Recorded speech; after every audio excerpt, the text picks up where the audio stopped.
Kembali lagi di Smart Hafiz Talk.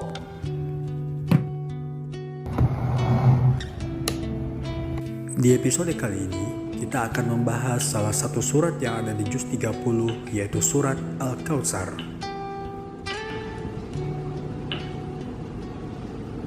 Bismillahirrahmanirrahim. Inna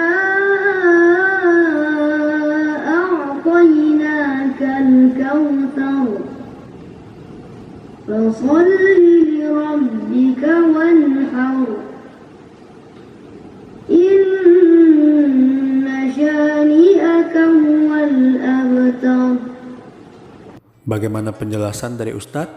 Silakan Ustadz. Al-Kautsar menurut jumhur ulama adalah nikmat yang sangat banyak.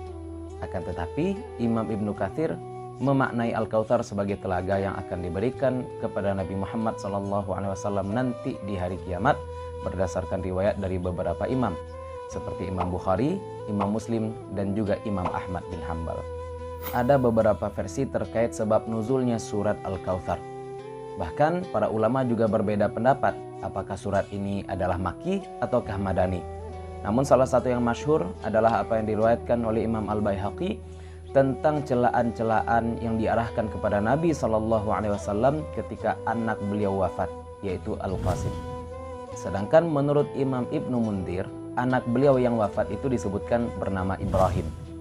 Orang-orang kafir dan munafik kemudian mencela Rasulullah SAW. Mereka menyatakan batara Muhammad, telah terputus Muhammad. Kemudian Allah Subhanahu wa taala turunkan surat Al-Kautsar.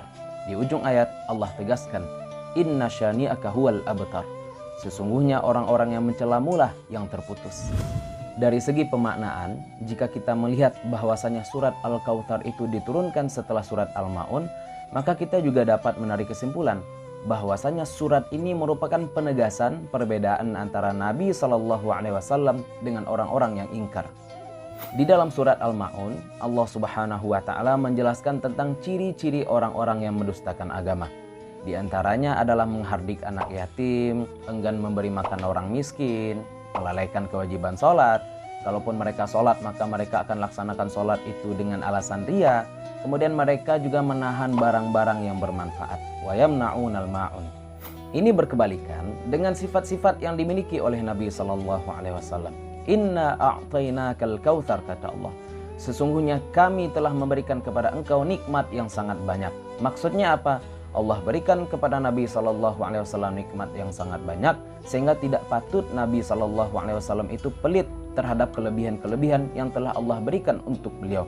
Makanya Nabi SAW terkenal sebagai seseorang yang sangat-sangat dermawan.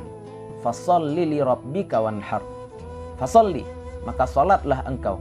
Ini menegaskan perbedaan Nabi dengan orang-orang yang mendustakan agama yang melalaikan salat, sedangkan Nabi SAW benar-benar salat. Kemudian diberikan penegasan lirabbika, ikhlas untuk Tuhanmu, bukan untuk alasan-alasan yang lain sebagaimana yang dilakukan oleh orang-orang yang mendustakan agama yang melaksanakan sholat karena riya. Kemudian Allah juga katakan wanhar, dan menyembelihlah engkau dan berkurbanlah, kemudian bagikan apa yang engkau kurbankan itu untuk orang-orang yang membutuhkan. Ini juga kebalikan dari surat sebelumnya, wa yamna'unal ma'un, orang-orang yang menahan barang-barang yang bermanfaat, sedangkan Nabi SAW memberikan apa yang sekira-kira bermanfaat untuk orang lain. Di penghujung surat Allah Subhanahu wa taala kemudian tegaskan, inna syani'aka huwal abtar. Sesungguhnya orang-orang yang mencelamu, merekalah yang terputus. Maksudnya apa? Ada beberapa pemaknaan, di antaranya mereka terputus dari rahmat Allah, terputus dari kasih sayang Allah, terputus dari hidayah Allah. Sebagian juga menerjemahkan terputus di situ sebagai gambaran terhadap anak cucu dan keturunan-keturunan mereka. Mereka menuduh Nabi SAW terputus nasab, akan tetapi sejatinya merekalah yang terputus. Anak cucu mereka kemudian menjadi pengikut Nabi Muhammad SAW. Tidak ada lagi yang menjadi penyambung antara ajaran mereka kepada anak keturunan mereka. Boleh jadi mereka memiliki anak-anak secara biologis, akan tetapi secara ideologi ayah mereka adalah Nabi Muhammad SAW, hulu dari segala kemuliaan yang sampai sekarang pun kita rasakan. Anak keturunan orang-orang tersebut ternyata menjadi pewaris ilmu dari Nabi Muhammad SAW, pewaris keimanan yang dibawa oleh Nabi Muhammad SAW. Dan apakah yang lebih kuat daripada ikatan persaudaraan yang disatukan dengan keimanan? Memang surat ini sering dijadikan sebagai dalil untuk memotivasi orang-orang melaksanakan ibadah kurban. Namun pemaknaan surat yang sebenarnya tentu akan sangat bergantung kepada sudut pandang yang kita pakai dalam menganalisis ayat. Jika kita memandang surat ini dari kacamata fikih, maka dari situ kita akan dapatkan kesimpulan bahwasanya ibadah kurban itu mesti dilaksanakan setelah sholat. Fasholli li rabbika, sholatlah untuk Rabb engkau, wanhar, kemudian berkorbanlah, kata Allah.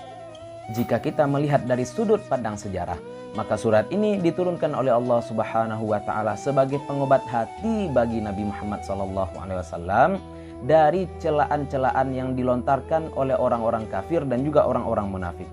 Dari segi pemaknaan, penafsiran, dan juga komparasi dengan surat sebelumnya, maka surat Al-Kautsar merupakan titik pembeda antara Nabi Muhammad SAW dengan orang-orang kafir dan orang-orang munafik yang mendustakan agama. Bagi kita, umat Nabi Muhammad SAW, jadikanlah surat ini sebagai motivasi agar kita selalu bisa mencintai Nabi Muhammad SAW, selalu berusaha untuk menjalankan ajaran-ajaran beliau, selalu menjadikan beliau sebagai teladan kita dalam kehidupan sehari-hari. Dan jangan lupa untuk selalu menjadikan takwa sebagai tujuan, karena dengan takwa itulah kemudian ibadah kurban yang saat ini barangkali kita laksanakan akan diterima oleh Allah Subhanahu wa taala. Innama yataqabbalullahu minal muttaqin.